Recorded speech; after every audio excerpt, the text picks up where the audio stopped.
Qira wa fi dzalika.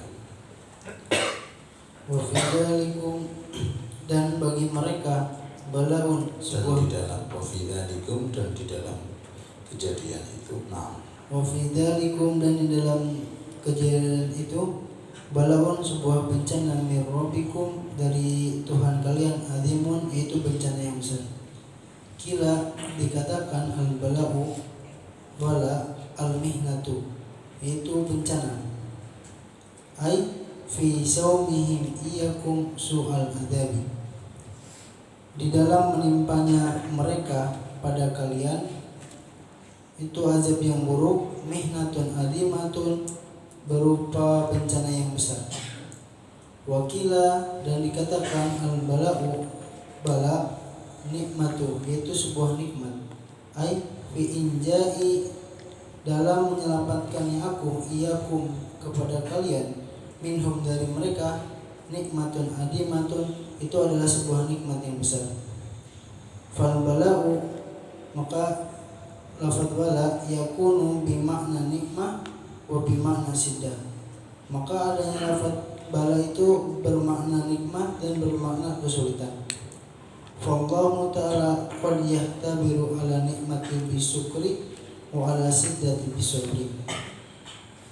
Allah Subhanahu wa ta'ala menguji atas sebuah kenikmatan dengan syukur dan atas kesulitan dengan sebuah sabar. Kalau Allah Ta'ala wa nabluwakum bisirri wal bisirri wal khairi bisyarri wal khairi fitnatan, dan kami uji kalian dengan keburukan dan kebaikan sebagai fitnah. wallahu a'lam. Ditutup ayat yang ke-49 ini, wa fi dzalikum bala'um mir rabbikum 'adzim. Di dalam usaha Fir'aun untuk memberikan siksa yang pedih berupa membunuh anak-anak kecil, itu adalah suatu ujian yang besar. Wa hakadha dunya laulal masaib fid dunya lama baqina fiha. Ba'dul arifin mengatakan laulal masaib fid dunya, jika dunia itu tidak ada musibah, ma baqina fiha, aku enggak mau hidup di dunia. Artinya enggak asik, kurang asik ya. Karena ujian itu akan memberikan peluang kepada seorang untuk lebih mengenal kepada Allah. Itu sistemnya Allah. Kayaknya di dalam hikam mari kita kaji.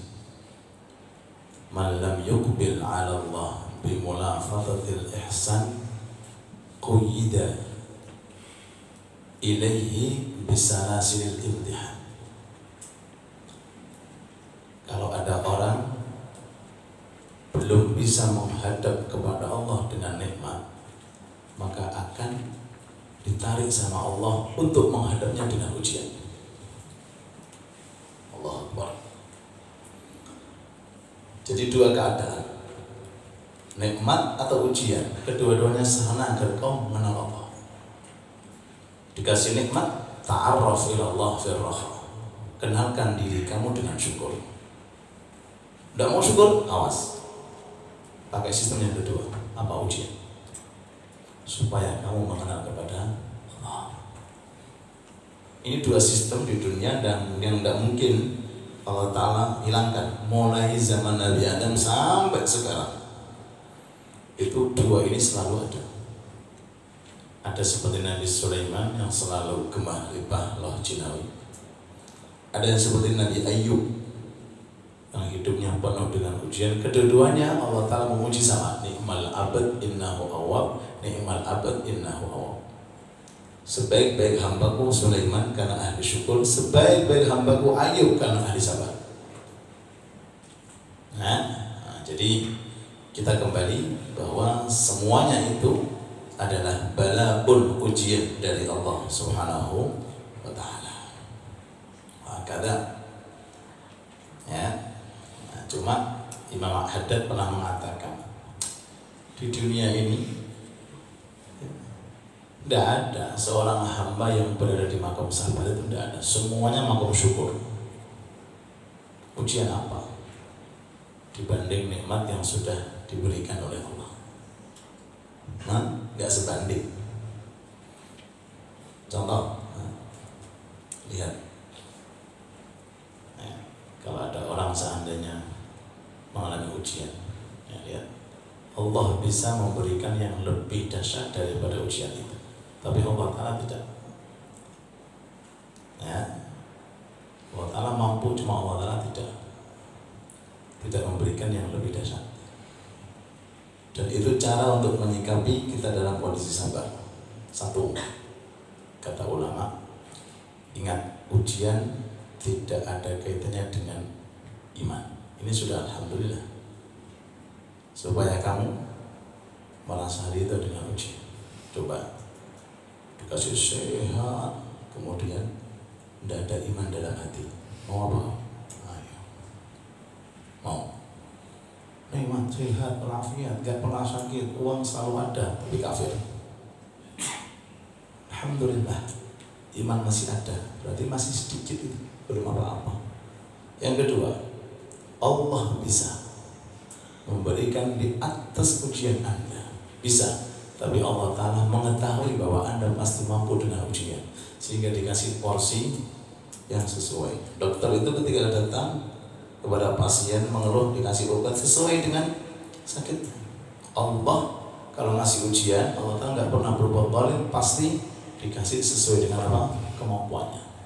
Itu yang kedua. Yang ketiga yang terpenting, apa ada nabi tanpa ujian? Apa ada nabi tanpa ujian? Asyaddun nasi bala'an al-anbiya. Orang yang paling dahsyat ujiannya adalah para nabi. Berarti hati-hati kalau orang di dunia nggak pernah diuji, gitu loh. Hati-hati, khawatir itu istidraj. Tak istidraj, dilulu kayak Fir'aun. Kenapa Fir'aun mengatakan ana rabbukumul a'la? Karena dia merasa Tuhan sebab nggak pernah sakit. Sampai dia mengatakan ana rabbukumul, aku Tuhanmu yang paling tinggi. Dia mengatakan ana rabbuk Tuhan karena dia nggak pernah susah hidupnya. Selalu dalam kondisi sehat, nikmat, nggak pernah kekurangan. Nah, orang kalau selalu dalam kondisi nikmat ini nggak pernah ujian, nanti akan datang sifat sombongnya ini. Seperti Fir'aun mengatakan ana rabbukumul a'la. Makanya didatangkan suatu ujian, tujuannya satu, agar kita mengetahui jati diri kita bahwa kita ini lemah. Kalau sudah lemah akan datang kepada zat yang kuat, yaitu Allah Subhanahu wa Ta'ala. Wa idh faraqna bikumul bahra wallahu a'lam. Ilzam wajrub al-musalama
الذي خلق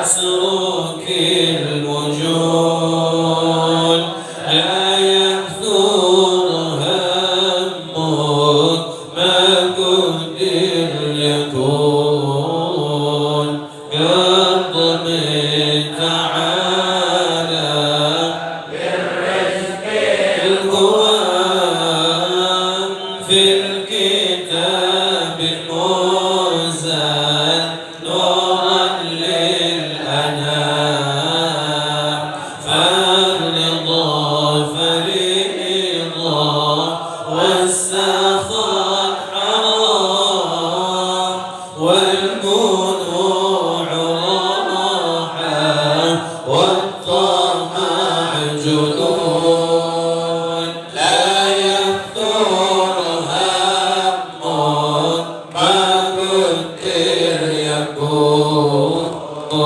أنت والخلائق كلهم عبيد والإله فينا يفعل ما يريد هم واهتمام ويحك ما يفيد القضاء تقدم فاغنى بالسكون لا يقدرها همون ما قدر يكون الذي لغيره لا يصل إليه والذي كسبنا حاصل لديه فاشتغل بربك والذي عليك في فرض الحقيقة والشرع المصون لا يكثر همون ما قدر يكون شرع المصطفى الهدي البشير ختم الأنبياء البدر المنير صلى الله عليه الرب القدير مانع الصباح مالت بالوصول لا يكثر همون ما قدر يكون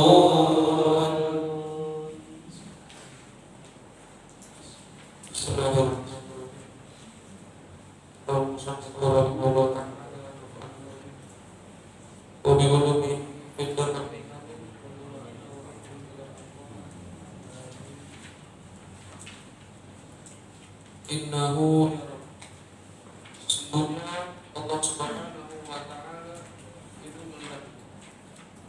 Allah Ta'ala Allah Subhanahu wa taala berfirman, am yahsabuna, apakah mereka menyangka anna la nasma'u sirrahum wa najwahum, bahwasanya kami ini tidak mendengar daripada rahasia mereka dan bisikan mereka. Bala wa rusuluna ladaihim yaktubun, maka sebenarnya Rasul kami, utusan kami di sisi mereka itu mengetahui.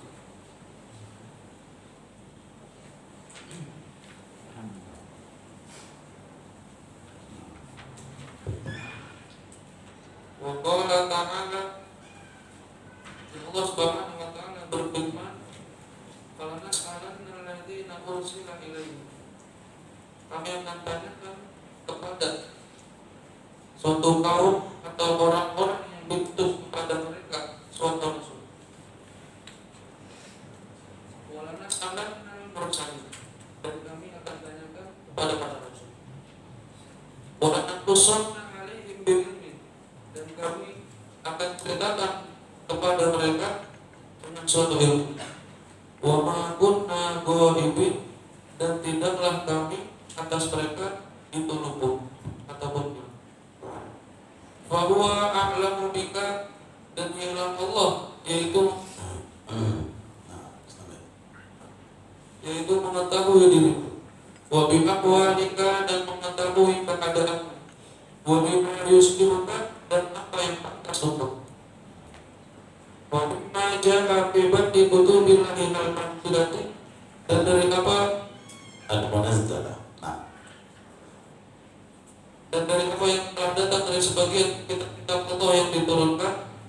Ya anak Adam, wahai anak Adam, atiqni fima amartuk, taatilah aku dengan apa yang aku perintahkan kepadamu.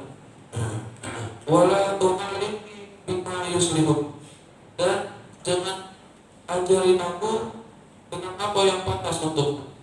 Inni alimun biqalbi, sesungguhnya aku mengetahui daripada ciptaanku. Wa ana a'lamu bihajatik, dan aku mengetahui daripada hajat-hajat.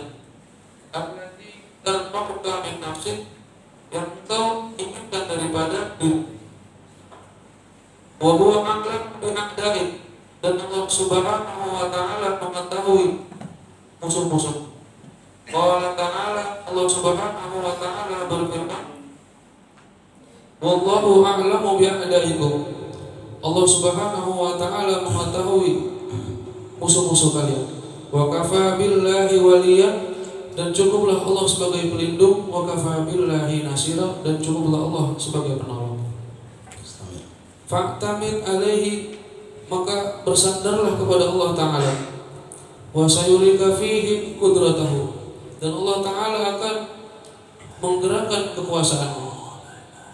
Wa kam ara bi qudratihi, berapa banyak Allah Subhanahu wa ta'ala menggerakkan kekuasaannya. Min aduin, yang tadinya berupa musuh, raddahu ila khadimin, kemudian Allah menjadikannya sebuah pelayan. Qala ta'ala, Allah Subhanahu wa ta'ala berfirman, asallahu, mudah-mudahan Allah ayyaja'ala bainakum, menjadikan antara kalian, wa bainal ladzina adaitum minhum, dan antara orang-orang yang kalian musuhi daripada mereka, mawaddatan, berupa kasih sayang. Wallahu qadirun, Allah Subhanahu wa ta'ala kuasa. Wallahu ghafurur rahim, Maha Pengampun lagi Maha Penyayang. Wallahu a'lam. Kita terangkan sejenak tentang keterangan yang ada di kitab-kitab para nabi terlebih dahulu. Kita baca. Ibn Adam ati'ni fima amartuk. Allah berfirman, wahai anak Adam, aku perintahkan kepadamu untuk taat, mentaati apa saja yang aku perintahkan kepada kamu. Ini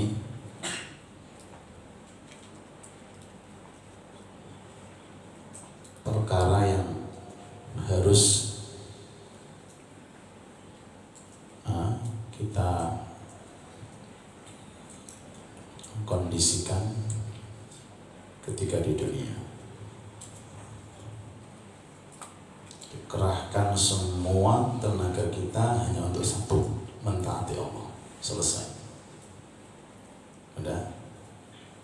Yang lainnya bukan urusan kita.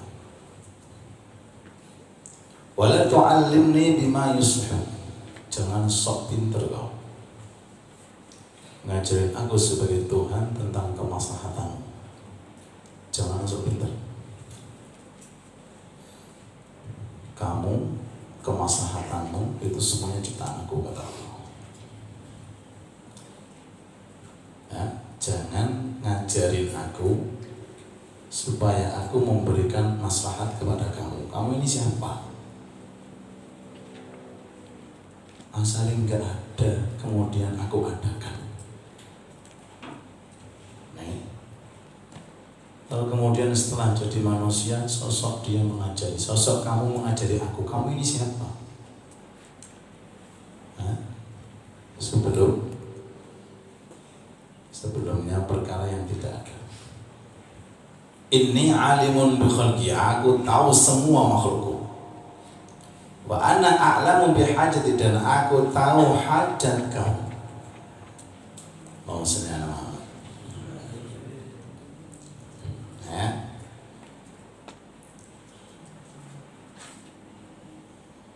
Jadi bisa kita ambil kesimpulan di sini. Maulakal muhaimin innahu yarak. Kesimpulannya bahwa Allah Maha mengetahui terhadap semua makhluknya, di antara makhluknya adalah per individu dari kita. Allah mengetahui. Kalau kita kan mengetahui sekarang ini di depan ada kita.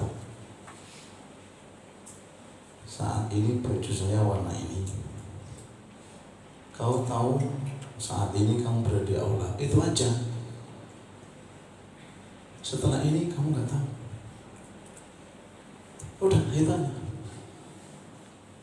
Setelah roha, apa yang terjadi kamu nggak tahu. Padahal masanya antara roha dengan setelahnya beberapa menit. Duh, kamu kok berupaya sosok tahu untuk urusan 1 minggu tuh? Atau 1 bulan? 1 tahun?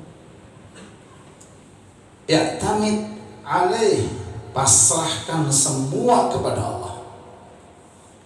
Terus nanti kamu akan lihat bagaimana hasil kamu ini pasrah kepada Allah. Amin. Jadi fokus dengan perintah yang diperintahkan oleh Allah. Jangan sampai bermaksiat kepada Allah, karena Allah Ta'ala Maha tahu segala-galanya. La ilaha illallah. Dalam suatu hadis disebutkan, makanat niyatul akhirah, jama Allah lahu amrah, jama Allah lahu amrah,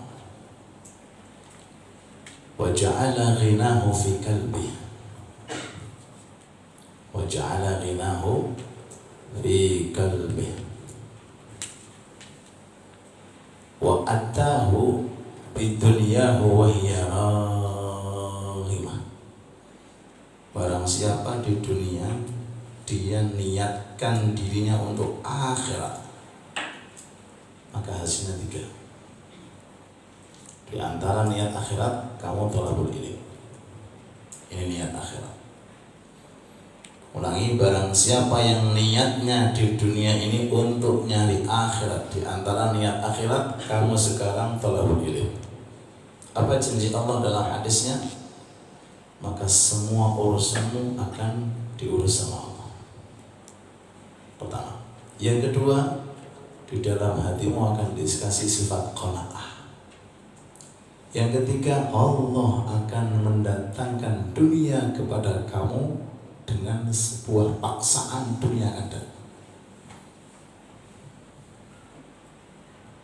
Wah, kata. Ya.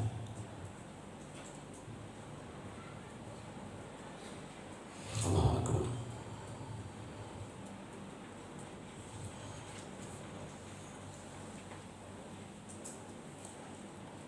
Di Indonesia ini banyak sekali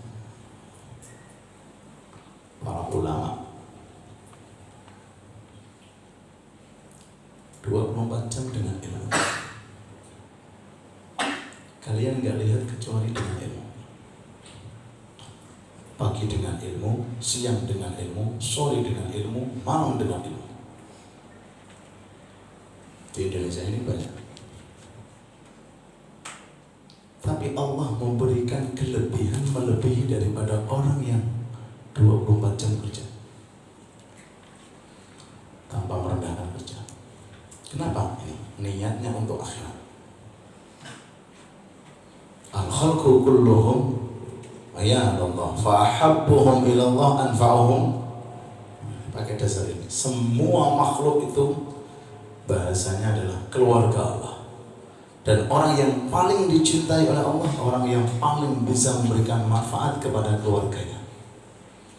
Kalau ada orang lapar, kau kasih minum, akan diperhatikan oleh Allah. Bagaimana kalau ada orang butuh dengan agama? Yang asalnya nggak bisa baca kitab, kau perhatikan dia bisa, akan diingat terus sama Allah. Yang asalnya nggak tahu masjid, kau tunjukkan dia tahu ke masjid. Zaniyah, perempuan yang zina, masuk surga karena seceguk air untuk perut yang lapar dari seekor anjing. Bagaimana keadaan orang yang bisa menyelamatkan asalnya jauh kemudian dekat, asalnya maksiat kemudian taat, sebab Anda. Allahumma shalli ala Muhammad. Wallahu fi auni al-abdi ma kana al-abdu fi auni akhi. La ilaha illallah. Ya.